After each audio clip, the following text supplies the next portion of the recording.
ya buanga gato ye ya buanga pungu ni kwa usari mambo de kufuata de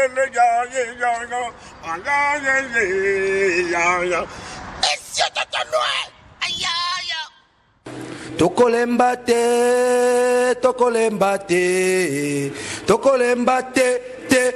tokolembate, atababo miechene, tokolembate, atababo miechene, tokolembate,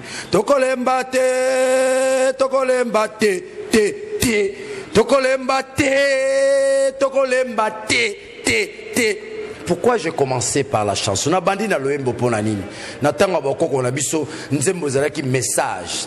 Natanga bakoko na biso nzembo zalaki moko eloko ya kotalisa batute eleko to komi nango ezana sengote le kwa pasi. Ba congolais balemba te. Lolembo na yembi elingo la kisabinote bozala toujours ne balobaka na lokota français résistant.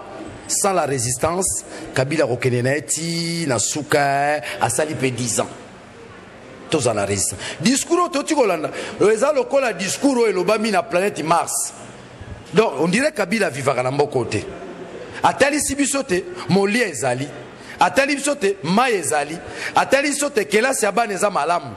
Atali sote, Bana bakotanga malamu. Atali sote, Yakoto sabongo mobeko likunzi. Tala lokutande konangai. Tozwa kelasi ya bana. Kelasi ni Kabila tongi na 17 ya bana. Na kolobelo matata tongi te na ndenge ya nyamu. Na ndenge penda ya programme, ya vision na ye. Ba kelasi boni atongi. Université boni atongi. Kolia na biso eza lolenge nini. Maya komela eza lolenge nini. Te maenyoso ya lobi eza bongo te. Na mobeko likunje lobi nini.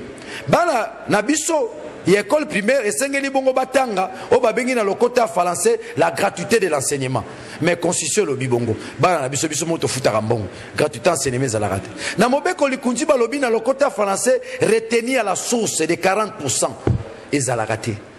C'est pour dire que nous sommes en pleine inconstitutionnalité. Discours wana eza discours ya bisote eza discours à saleli batonae ya kingakati. C'est pour une consommation, il y a famille politique. Oh, il y a lobby, nabiso, et zalagate. Totuna, natuna, no bato. Libote zalagasu namboko. Oh, bah, bengi na français, la famille de base, la famille restreinte, existe à l'issoute. Kabila, yebisi biso, bato bakomi ko futama na 129 000 francs. Yebisanga moto ba futaka 129 000 francs. Ako futa ndako ndengeni. Ako ba garantie zalaga 10 mois. Ako tangi sabana ndengeni. Ako kede l'hôpital ndengeni. Kabila, yebisi biso, que na domaine de santé makambo évolué ba médecin bazwaka boni boni l'hôpital o mama me commande nini ba niao ba koma ebele koleka bato bazobela tala ba niao na ba mpuku na hôpital mama yemu ba niao ba l'équipe batu na ebele ba mpuku ba l'équipe batu na ebele hygiène zéro tala ki sasa salité biso to eba ki sasa kala ba pompe kisa aviez zo pompe kisi pour la bangongi ezalaka lisusu hygiène ezala kisasa tala ba fulu partout lobina otala kimbuta zo seka zo beta maboko yé pas seki yé pas beti maboko kede longola fulu te longola ba fulu yo zo seka la discours la muninga yo pepe sa yo discours te na tiki bino bolala likola ba fulu na ngi ti eza mawa eza pasi mais loko onga na sepeli esiko atangi komba kimbangu. Bongo Kimbangu yazaka prophète, Kimbangu aza résistant, Kimbangu aza lokola Daniel Saf, Kimbangu aza muto alobaki non na kanaï, alobaki non na corruption, alobaki non na makambo maïke, makambo ebele. Ya atangi Kimbangu, atangi Lumumba, atangi Kasavu bute ponani. Ba imboka boye bakango, Kasavu wazali moko a leader amak, Kasavu batangi koleka Lumumba. Lumumba zaki autodidacte. Lumumba zaki autodidacte. Lumumba sali makambo ye Kasavu batikeli ko salate. Kasavu zaki posé. Kasavu ndemta pesinzela otobenga le père de la patrie. Lumumba zali le père de l'indépendance. Mais Kasavu zali le père de la patrie. Bon yo ko salaka ba discours bozipa ka be Kasavu et ça les locotin lobi biso tant rosa pouvoir to ko tanga Kasavu na ba discours nyonso moko leader na biso.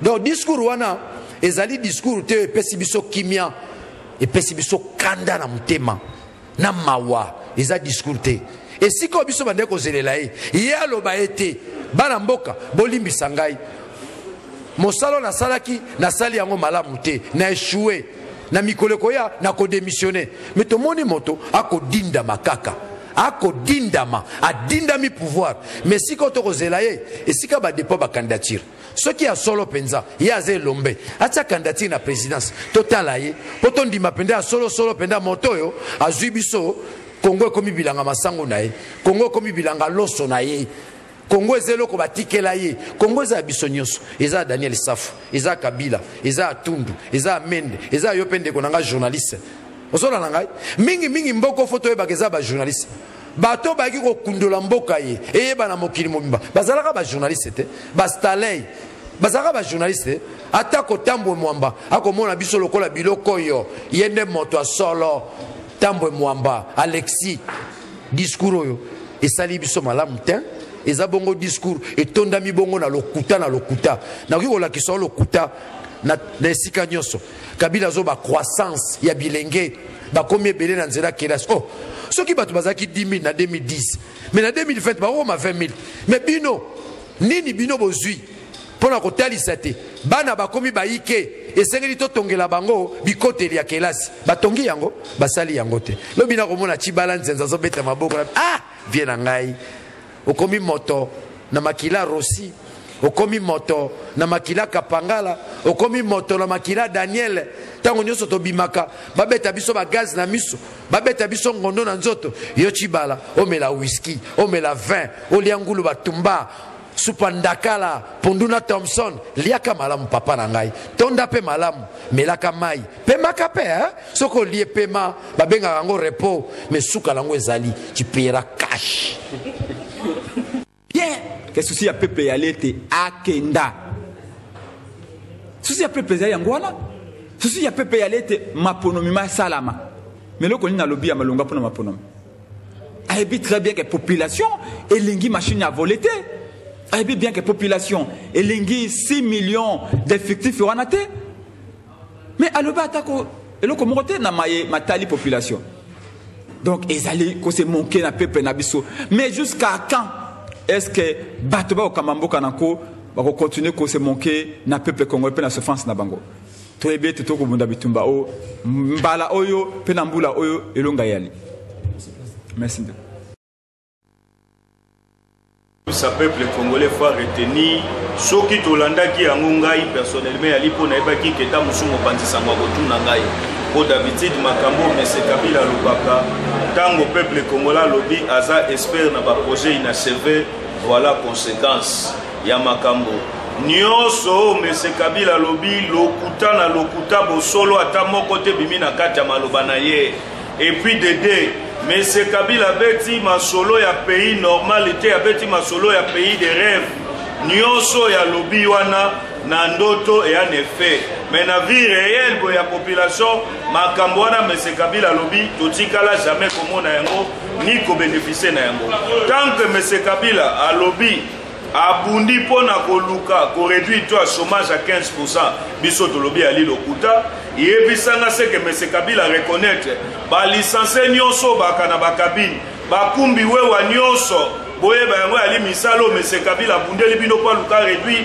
to ya chômage yangwana tant que Mese Kabila ke ayebisi peuple congolais lobby ke abundi même pour la croissance ya Makambo etali ba école tokoyebisa Mese Kabila ayebisa biso na Makambo etali croissance wana mobeko likonze yebisi peuple congolais nini et lobby que école primaire ali gratuit est-ce que congolais a bénéficié nango congolais tikali ko bénéficier nango te dans l'ensemble tokoyebisa peuple congolais oyo nyonso tout Mese Kabila lobby na pays de rêve besoin exister mais na vie normale ya congolais bénéficier na Makambo Mese Kabila yebisi biso te bona sukisa bato bazozela balobi o Mese Kabila lobby te pona so na ye biso to lobby Mese Kabila boy ko loba pona Makambo so na ye parce que constitution déjà yebisa ya kosa mandat mibale et non a bonus ya 200 likolo lokole esa sala ki mandat na esesili mais soka moni ki ali mobali ya tembe amoni ba congolais bali basi na ye tozozela ya ke de kotika de pas candidature na ye comme ça total la soki ba congolais bali basi na ye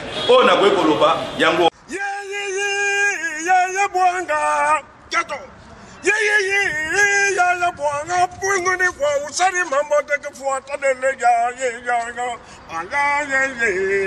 ya Monsieur Tata